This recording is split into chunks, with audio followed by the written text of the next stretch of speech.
ফুলের জাদু, ফুল নিয়ে খেলা। এই ফুলটা কাউকে দেওয়ার জন্য নয়, শুধু নিজের একটুখানি হাসির জন্য ভিডিওটা করা।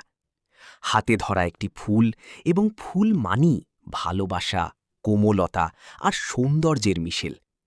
এই ছোট্ট ফুলটিই পারে এক মুহূর্তে বদলে দিতে মনের অবস্থা, এনে দিতে পারে একটুখানি হাসি, শান্তি আর স্মৃতির রং।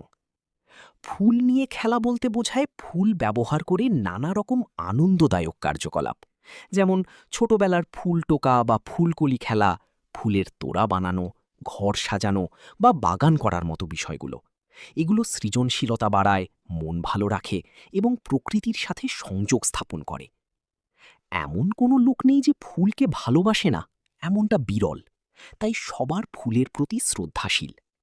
এই ভিডিও ক্রেডিট অবশ্য মারিসার।